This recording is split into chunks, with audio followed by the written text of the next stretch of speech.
got on the train with $200. He couldn't see any harm in a friendly game of cards. What if the other men were strangers? And take Joe Collins.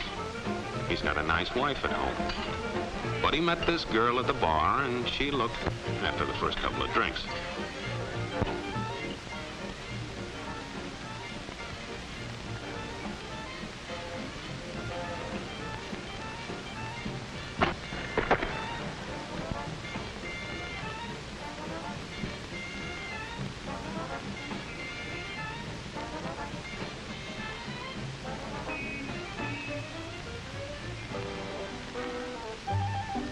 There's a good old-fashioned word for people like us. We call them suckers. And there are other people. People who stay up nights figuring out how to take away what they've got.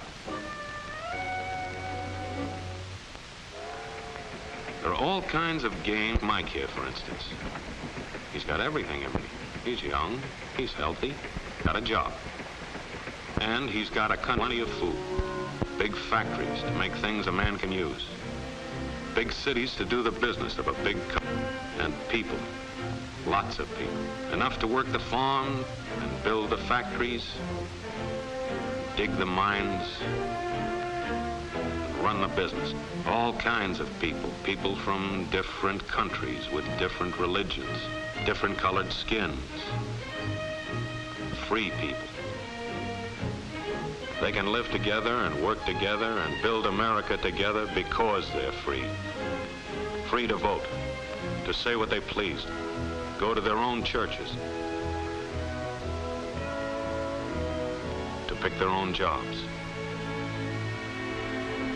Yeah, Mike's got something, all right. He's got America.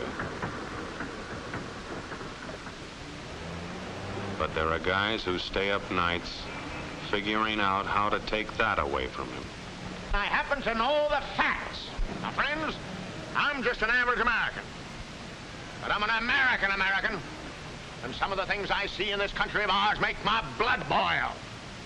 I see people with foreign money. I see Negroes holding jobs that belong to me and you.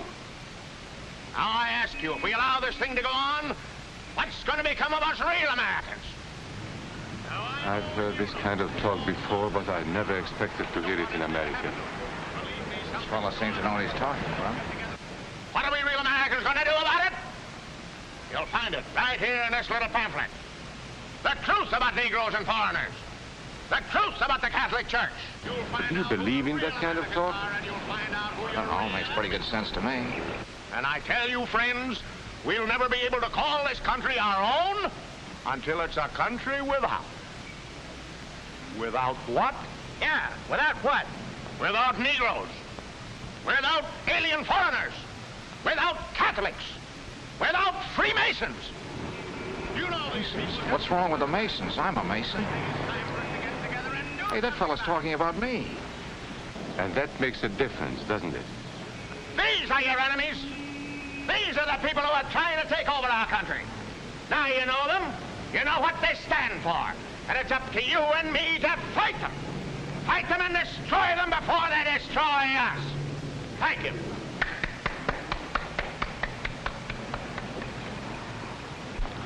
Before he said Masons, you were ready to agree with him.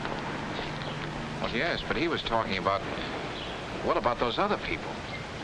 But in this country, we have no other people. We are American people. What about you? You aren't American, are you? I was born in Hungary, but now I am an American citizen. And I have seen what this kind of talk can do. I saw it in Berlin. What were you doing there? I was a professor at the university. I heard the same words we have heard today. But I was a fool then. I thought Nazis were crazy people, stupid fanatics. But unfortunately, it was not so. You see, they knew that they were not strong enough to conquer a unified country. So they split Germany into small groups. They used prejudice as a practical weapon to cripple the nation. Of course, that was not easy to do. They had to work hard to do it. You see, we human beings are not born with prejudices. Always they are made for us, made by someone who wants something. Remember that when you hear this kind of talk. Somebody's going to get something out of it, and it isn't going to be you. This is not classroom theory. I saw it happen. I saw it first in Berlin in 1932. 5 young men that I knew were standing in the crowd listening to the Nazi speaker. Eric was a Catholic. Anton, a student of mine, was a Jew. Heinrich owned a small hardware store. Karl was a farmer. And Hans was an unemployed metal worker. To all Bavarian Germans, I say it is time you inherited the nation which rightfully belongs to you. To you alone belongs the glorious destiny of the greater Germany. The Nazi Party will provide land for the farmer, work for the worker, and profits for the small businessman. Who is getting these things now? The Jew. The Jew who has stolen our nation and our birthright. Who makes all the money and takes all our jobs? The Jew! He must be shunned. He must be ostracized. He must be eliminated. And the Catholics. We don't want our great nation run by a foreign church. We Germans will know what to do with these people when the time comes. They and their faith must be destroyed. Then there are the Freemasons. In Germany, we have no place for secret societies. There will be only one society, and that is the Nazi Party. There will be no secrecy about that in the new greater Germany. One by one, he attacked each minority and he split them off one from the other. These men were all fellow Germans when they came here today. Now they were split into rival groups, suspicious of each other, hating each other. They were being swindled, all of them. But the man who was really being fooled was Hans. He was pure German, according to Nazi standards. To him they promised everything, and he fell for it. That's how Hans became a Superman. They gave him a uniform and they pumped up his ego. He wasn't just a little fellow out of work anymore. He was a member of the master race. Hans and thousands of others like him, all playing a sucker's game. They gambled with other people's liberty, and of course they lost their own. A nation of suckers. Hitler needed these people. There was lots of work to be done. There were trade unions to be smashed, because unions were organized and might offer resistance. There were many political parties in Germany. These the Nazis destroyed. They were determined to smash every organization where people might band together and resist them. There were Jews to be beaten and killed. The Jews were not powerful, but they were a convenient excuse for all the nation's ills. And besides, a Nazi party member could not take over this man's store. Hundreds of Catholics were put in jail because the Catholic Church had strength and could resist the Nazi drive for power. They had split the nation into 100 pieces, and then one by one, they had destroyed the pieces. Over these broken pieces, the Nazis rode into power. One party, one nation, one religion. These men had won their struggle for power. They now ruled all of Germany. But still they had trouble with their oldest and most persistent enemy, the truth.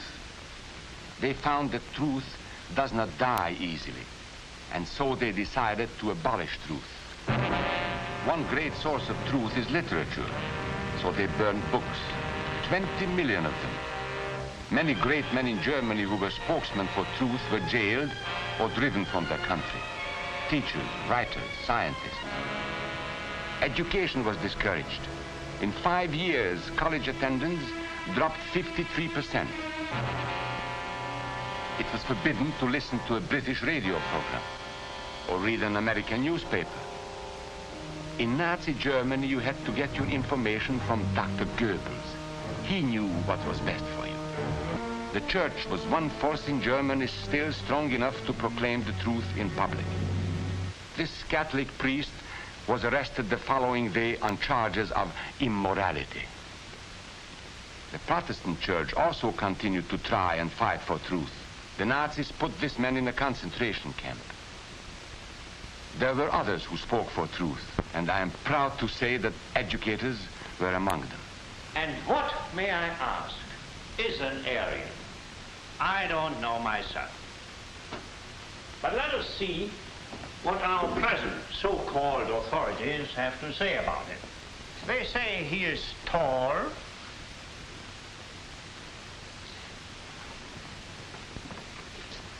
slender,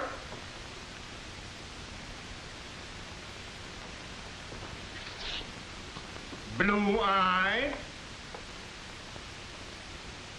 and blonde. There is no Aryan race. And more important, there is no master race. There are people who may find these ideas convenient, but science cannot support them. There is no scientific proof that there's any correlation between a man's racial characteristics and his native ability or character. In all racial groups, we find the same range of potentialities. We find idiots and geniuses. We find criminals and philanthropists. We must judge each man as an individual and not by the color of his skin or his eyes or by the length of his nose.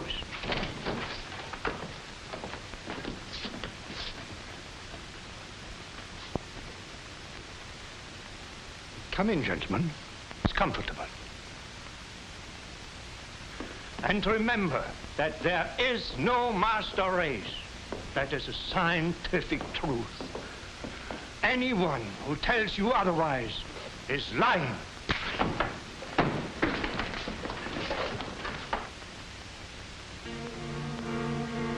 And so for all practical purposes, truth had been abolished in Germany. A lot of my German friends wondered what had hit them. How did it happen? Where did it start? It started right here. And this was where it could have been stopped. If those people had stood together, if they had protected each other, they could have resisted the Nazi threat. Together they would have been strong. But once they allowed themselves to be split apart, they were helpless. When that first minority lost out, everybody lost out. They made the mistake of gambling with other people's freedom. Now let's see how those bets paid off. Karl the farmer was gambling on a better life for himself. What he got was extra hours of back-breaking work, as much as 100 hours a week. He was forced to stay on his land and produce what he was told to produce, because now Hitler was preparing for war.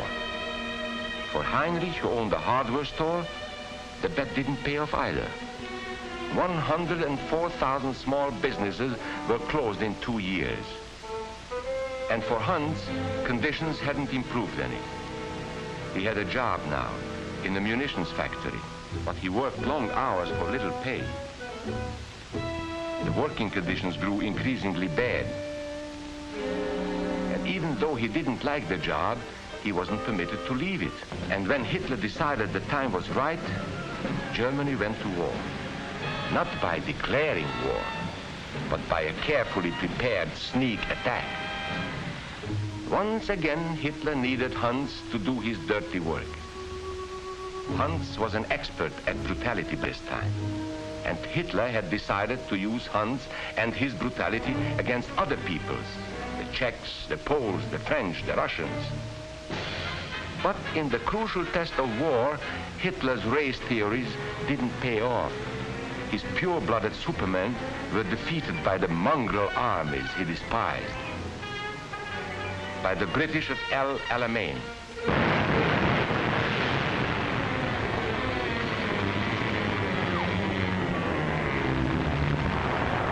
By the Russians at Stalingrad.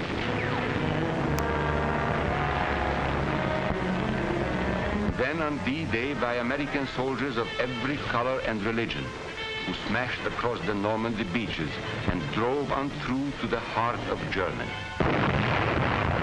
For the misguided Germans who had swallowed the Nazi bait, the Nazi game did not pay off. The continent of Europe was strewn with millions of German bodies, pure Aryan bodies. Karl, the farmer, was left in the snow outside of Moscow. Heinrich stayed in Italy at Salerno. And Hans, who was going to rule the world, got only a little patch of Normandy that he could call his own. We must never let that happen to us or to our country. We must never let ourselves be divided by race or color or religion, because in this country we all belong to minority groups. I was born in Hungary. You are a Mason. These are minorities. And then you belong to other minority groups too. You are a farmer. You have blue eyes. You go to the Methodist Church. Your right to belong to these minorities is a precious thing. You have a right to be what you are and say what you think, because here we have personal freedom. We have liberty. And these are not just fancy words. This is a practical and priceless way of living. But we must work at it. We must guard everyone's liberty, or we can lose our own. If we allow any minority to lose its freedom by persecution or by prejudice, we are threatening our own freedom. And this is not simply an ideal. This is good, hard common sense. You see, here in America is not a question whether we tolerate minorities. America is minorities. And that means you and me.